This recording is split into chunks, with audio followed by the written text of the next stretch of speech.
Hello dear viewers, সালামু আলাইকুম সবাইকে। কেমন আছেন আপনারা সবাই? আশা করি সবাই অনেক ভালো আছেন।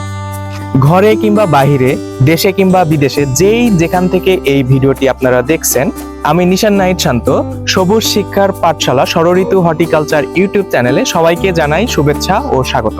মানবিক দৃষ্টিভঙ্গি, দায়িত্ববোধ থেকে একটি সবুজ পৃথিবী গড়ে তুলতে এবং এই ধাত্রীকে আরেকটু বেশি সবুজায়ন করতে সামাজিক আন্দোলন হিসেবে আমরা সকল প্রকার চারাগাছ রোপণ ও পরিচর্যা সম্পর্কে মানুষকে উদ্বুদ্ধ করি এবং প্রয়োজনীয় কৃষি শিক্ষা সহায়ক ভূমিকা পালন করি।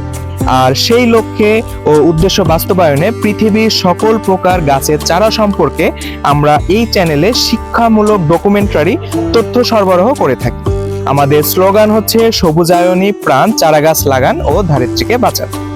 নতুন নতুন গাছের চারা সম্পর্কে বিস্তারিত জানতে, সবুজ শিক্ষার আপডেট তথ্য পেতে পাশে থেকে বেল আইকনটি চেপে দিন। আমাদের চ্যানেলটি প্লিজ সাবস্ক্রাইব করে রাখুন, আমাদের পাশেই থাকুন। আসুন তাহলে আজকের চারাগাছটি নিয়ে বিস্তারিত জেনে নিই।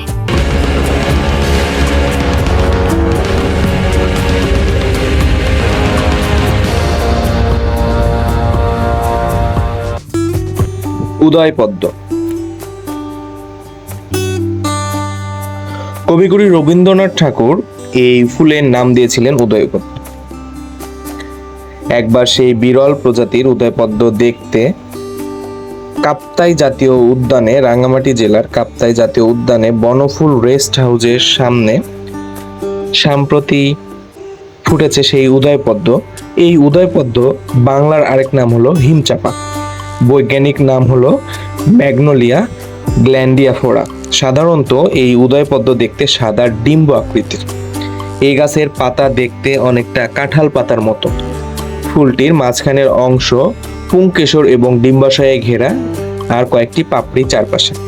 তাই এই বুদ্ধ দেহ থেকে সহজে পরাগায়নের কাছে ভিড়তে পারে না পোকামাকড়। এছাড়াও এই উদয়পদ্ম দেখতে যেমন সুন্দর, তেমনি একটি সুঘ্রাণ ছড়ায় চারপাশে, আলো পড়লেই ঝলমল করে ওঠে। এই ফুলটি সাদা রঙের এবং এমন সুন্দর, মনে হয় সূর্য উদিতও হচ্ছে। ফুলটি দেখলে মনে হয় আস্তে আস্তে উদয় হচ্ছে সূর্যে।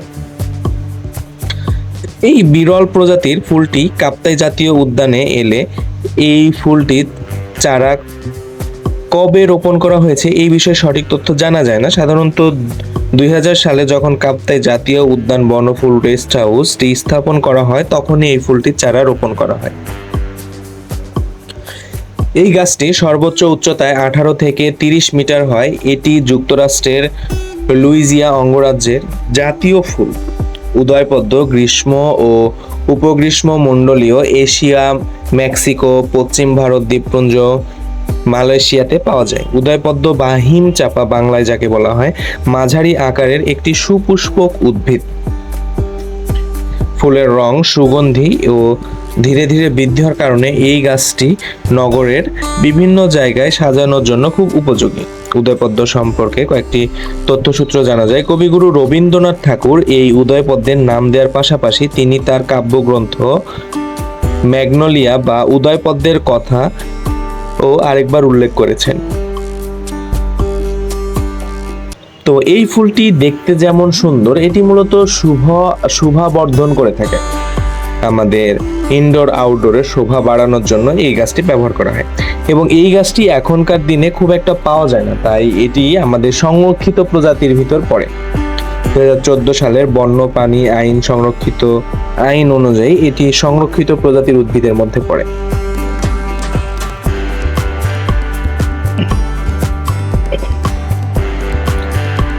তাই আমাদের উচিত এই গাছটিকে সবাই একটু রোপণ করা, যাতে এই গাছটি বিলুপ্ত না হয়ে যায়। এই গাছটি আমাদের বাড়ির আঙিনায় আশেপাশে লাগালে শোভা বর্ধন করবে। পাশাপাশি এই গাছটি যেহেতু প্রাকৃতিকভাবে কম আমাদের দেশে সংরক্ষিত প্রজাতির, এই জন্য নিজেকে ভালো লাগবে যে যে গাছটি কোথাও নাই বা সংরক্ষিত, বিলুপ্তির পথে, সেই গাছটি আমাদের বাসা বাড়ির আঙিনায় আছে।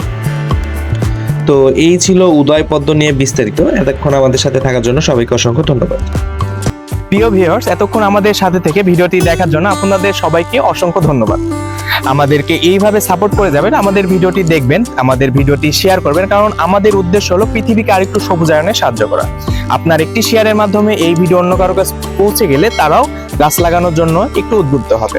তো আমাদের উদ্দেশ্যই হলো পৃথিবীকে একটু সবুজায়নে সাহায্য করা। তা আপনারা আমাদের এই উদ্দেশ্য বাস্তবায়নে একটু আমাদের সাহায্য করবেন। আর এতক্ষণ সবাই আমাদের সাথে থাকার জন্য সবাইকে জানাই অনেক শুভেচ্ছা। ভালো থাকবেন সবাই, নতুন ভিডিও আসা পর্যন্ত আমাদের সাথে থাকবেন। অসংখ্য ধন্যবাদ। সালামু আলাইকুম।